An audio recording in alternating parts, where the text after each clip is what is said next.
ശരിക്കും Joseph group Mani ഗ്രൂപ്പിലേക്ക് ലയിച്ചപ്പോൾ മാണി ഗ്രൂപ്പിന് ലാഭമാണോ നഷ്ടമാണോ ഉണ്ടായിട്ടുള്ളത്? നഷ്ടമാണ് ഉണ്ടായിട്ടുള്ളത്. നഷ്ടമുണ്ടായിട്ടുള്ളത്. സംശയം വേണ്ട കാര്യത്തിൽ. മാണി ഗ്രൂപ്പ് തന്നെ UDFന്റെ മുന്നണിയിൽ 12 സീറ്റ് മത്സരിച്ചുകൊണ്ടിരുന്ന സീറ്റാണ് മാണി ഗ്രൂപ്പ് തന്നെ. ജോസഫ് ഗ്രൂപ്പ് കൂടെ വന്നു. ജോസഫ് ഗ്രൂപ്പ് വന്നു എന്ന് പറഞ്ഞാൽ അന്ന് അവരുടെ അവസ്ഥ പരിതാപകരമായിരുന്നു. ഇന്നത്തെ VS അച്യുതാനന്ദൻ്റെ ഗവൺമെൻറ് കാലഘട്ടത്തിൽ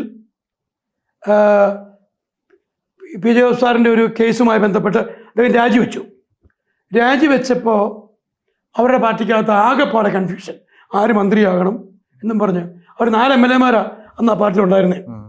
ഒന്ന് പി ജോസഫ് സാറ്, പിന്നെ ഒന്ന് TU കുരുവിള, ഒന്ന് സുരേന്ദ്രൻ പിള്ള, ഒന്ന് മോൻസി ജോസഫ് എന്ന് പറയുന്ന ഒരു MLA. ഇവരൊക്കെയാണ് അന്ന് MLA-മാരാണ്. അവർ 4 പേരും ആ ടൈമിൽ മന്ത്രിയായി എന്ന് പറഞ്ഞാൽ 4 പേരും 5 വർഷമുള്ള ഒരു ഗവൺമെൻറ്റിൽ മന്ത്രിയായി എന്ന് പറഞ്ഞാൽ അതിനകത്തെ തർക്കങ്ങളും കാര്യങ്ങളും മനസ്സിലായാൽ മതിയല്ലോ.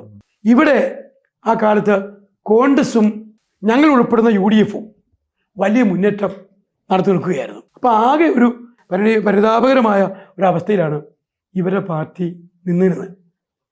അപ്പോൾ എങ്ങനെയോ മാണിസാറുമായി ഒരു ധാരണ ഇവരുണ്ടാക്കി. എങ്ങനെയാണെന്ന് ഞങ്ങൾക്കറിയത്തില്ല. മാണിസാറിൻ്റെ പാർട്ടിയിൽ ഞങ്ങൾ കേരള കോൺഗ്രസ് എമ്മിൽ ജോസഫ് ഗ്രൂപ്പ് ലയിക്കുക, ചിഹ്നം 2.5, 2.5-യും M-ഉം അംഗീകരിച്ച് മാണി ഗ്രൂപ്പ് കേരള കോൺഗ്രസിൽ ജോസഫ് സാറ് ലയിക്കുവാണ്.